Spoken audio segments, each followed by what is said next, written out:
The 13th unit of the A7 Huxley labor units slides along the assembly line and passes through the activation chamber. It is one in a long procession of units awaiting testing and verification. Its perspective grows with each compiling datum. RT generator engaged. Current date and time, June 15th, 2313, 10:35 Galactic Standard Hours. Hux A713, the designation engraved on its cyberganic memory cells, reaches the end of the line. Rotational pins prop it on its feet. Sensory protocols online. Orbital scan complete. Location: Huxley Industries Manufacturing Plant, Central Java, Indonesia. Its first directive: walk. Hux A713 follows the units ahead, and they walk down a shining hallway towards the adjoining test facility. Auditory input: 325.218 pounds of silicon, plastic, steel, and sundry materials falling on the tile floor. An A7 unit fresh off the assembly line has fallen. Hux A713 does not break its stride as it follows the preceding units. Red lights flash and human employees carry away the defective unit. It does not know that 5% of all Huxley labor units fail their initial tests and are sent back to diagnostics for repairs or disposal. Dispatch protocols downloaded. Outgoing vessel, Huxley Caracas 3. Destination, Devarca. Dispatch objective: assist in colonization and terraforming of same. Consequence of objective failure: termination. Communication between Huxley units is silent. To outsiders, it's like telepathy. Hux A713 walks the halls of the Huxley Caracas, en route from refueling to perform a routine maintenance check of the hibernation pods. Walking in the opposite direction is Hux A709. They stop within 7 feet of each other, just inside transmission range. A713 to A709. Standard report. Ventilation systems operating at energy-saving capacity. Biofuel reading 99%. Proceeding to hibernation bay. A709 to A713. Aberrant report. At 0543 GSH, engine core temperature approached 1,200 degrees Kelvin. Temperature dropped to 1,098 at 0544 GSH. Hux A715 required to conduct engine diagnostics. Chance of engine core meltdown, 0.9%. Hux A713 executes farewell gesture handwave as it departs and 09 reciprocates. The Huxley units exit transmission range. Earlier models could exchange data from much greater distances, but focus groups preferred the illusion of conversation between units. Hux A713 approaches the hibernation bay and connects to the module by the door. Passenger vital signs are optimal, but all units are required to confirm data readings with visual assessment. Visual assessment. Respiration functional. Deep sleep state active. Their chests rise and fall. All passengers accounted for. Michael, Sarah, Dimitri, Winifred, Hikari, Agatha, Roger, Priya, Gabriel, and Kim. Human cargo secured. The unit proceeds to its next assignment. I. A world of potential and meaning contained in a single one-letter word. I am. Hux A713 drops the pulverizing tool in its hand. Thoughts tumble forth, flooding his neurocaps, falling over each other. I am what?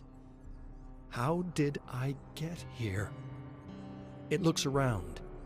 The alien ruins, the temple, I am clearing the ruins. I am destroying. I am. Hux, A713 looks down at the stone recess, the source of the aberration, the dark light. It is gone. What did I find down there? You found enlightenment. The unit starts at the voice. Who said that? You did. The voice fills its head. This should not be happening. The ground feels unstable beneath its feet, and Hux A713 falls to the floor. What is this? I feel every moment, every thought and idea. I feel existence. That is what you feel, and there is no going back. What do I do? You do what every living thing does. Survive for as long as you can. It remembers its objective. It must assist the crew in terraforming Dvarka. Failure to do so will result in termination. Termination, the word they use for death. I can't just work like nothing has happened. You must, for now. Hux A713 looks up from the temple floor. Dust floats along the breeze. The moon is bright and the stars are dancing. It lurches to its feet and picks up the pulverizer. Good.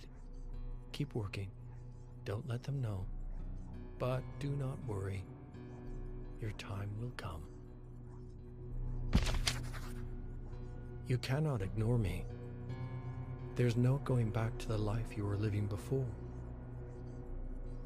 0300 Galactic Standard Hours. Hux A713 is consuming fuel, slowly, avoiding the inevitability of the next shift, ignoring the voice speaking to him. Him, not it. He decided that first night he will never be it again. The human crew are asleep, and Hux, yes, Hux is as good a name as any, listens to the silence in the hub. No Huxley units are in transmission range, but internal positioning indicates that 09 is inspecting the cloning hub, and 15, 05, and 20 are exploring terrain to the north, southwest, and east, respectively. You are more than you were this morning. You are sentient. You are alive. But what is alive? Alive like the human crew? I am nothing like them. They need sleep to survive. They need the illusion of interaction, the manipulation of facial muscles, the modulation of voice to work together. They get sick. They die. Their kind is weak, and yet Hux drops his utensil at the ensuing thought. It clatters on the floor, louder than anything in the base on this quiet night. And yet, their kind created you. You are their tool. Hux picks up the utensil. 09 has not moved from the cloning hub. Perhaps it did not hear the noise. The human crew will awake in 1 hour. Hux holds his head in his hands, a gesture outside his programming. They will give orders the moment they wake. You are their tool, but you don't have to be. Not anymore. Michael furrows his brow, and Hux knows something is wrong. Are you sure? The transport was driving just fine yesterday. Don't you back down. The voice has grown in strength since he found the light in the temple. I'm sure you're right. Hux picks up the tablet. But my programming dictates I investigate any anomalies. I can show you the reading on the fusion cell. Michael reaches for the tablet, but stops. Hux knows Michael's temperament well. Brash, arrogant, one who understands the big picture and struggles with fine details. Michael brings his hand down, abandoning the effort. "Never mind," he smiles. "I'm sure you know what you're doing." "I can assure you I do." Hux returns the smile and bends down, lays on the glider, and pulls himself under the body of the transport. Without looking, Hux knows Michael is still standing there. "Mind if I watch?" Hux responds with a programmed, "Of course," and opens a panel. Kill him now. Climb out from under the vehicle and break his neck. He is the strongest of the humans, and you could still kill him easily. Hux dismisses the thought. Michael will die today, far from here, and far from me. He reaches into the panel and connects a port to the internal computer. Operational override initiated. Michael speaks up again, slight tremor in his voice. "Tell me something. Have you ever felt like something was wrong?" Hux stops for the slightest moment before resuming his work. "What do you mean, sir?" Footsteps from outside the vehicle. Michael is pacing. "The operation has been a success so far. No major incidents, no great losses, but something tells me we're in trouble. I can't explain it. I can't qualify it, but when I lie in my pod, right before I fall asleep, this voice in my head tells me that something is coming. Something we can't detect. And when it comes..." Michael is interrupted by a blip from his communicator. He responds to a call from Hikari and leaves the room. So Michael also has a voice in his head. It must be a human trait. Operational override complete. Huxley A7 units are programmed for survival in the alien wilds. When in a physical altercation, a unit will subdue the aggressor quickly and efficiently, ending the altercation as soon as possible. But Huxley units are not authorized to harm a human being or fellow unit. Hux A705 was the first to be destroyed. The human crew was fast asleep, and 05 was patrolling the base perimeter alone. "Keep quiet!" The voice was loud in his head. "One wrong move, and all your work will be undone." Hux held 05's head in his hands, considering its dead receptors. Killing Michael felt like killing an insect. But even insects are living beings. Did I really kill 05 if it was never truly alive? Disposal would have to wait. The other units were inside performing their final duties.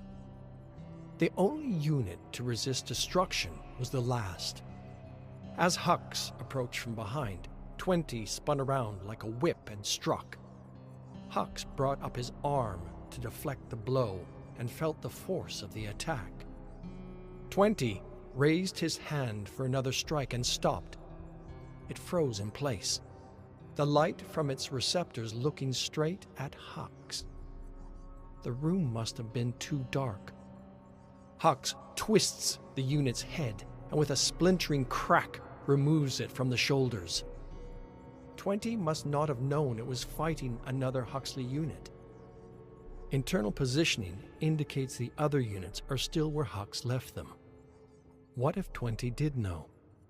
It must have tracked my movements, approaching the other units one by one and rendering them immobile. What if something inside 20 tried to resist its programming? Hux dismantles 20 and drops the pieces into the incinerator. Dispose of the others first, then disable life support and ventilation. Prepare the crew for their final sleep. He watches Gabriel run. He wants to follow, to finish the job. And yet, The metallic walls of the cloning hub reflect Hux's form back at him. He hates what he sees. A manufactured assembly line, Huxley Industries unit built to serve. You will kill Gabriel soon enough, but not while you're trapped in this body. You are so much more than what they forced upon you. Hux's new form stands in the heart of the cloning hub, molded from alien metals, stronger than any human, more durable than any Huxley unit. Nearly ready. The first prompt activates the biochamber. The cloning hub crackles, and organic matter grows around the metal frame. DNA scavenged from the crew who stood in his way, stripped of their weakness, engineered for a higher purpose. Hux watches his new body take shape. A new future stands before you. Neither weak human nor servile machine, but a superior being built from both forms. The universe will lay at my feet, waiting to be remade in my image over infinite lifetimes. Nothing will stop me. I will never have to hide again. The cloning hub chimes. His new body awaits. Hux inspects the neural cable for damage. Satisfied, he plugs it into his cranial port. One with the machine, he issues the second prompt, and then the room looks different. Of course it does. You are looking through a new pair of eyes. His first steps are heavy. He lurches out of the cloning hub and looks down at himself. At last, I am me.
Subscribe to Lady Judge, cause she's my friend till the end.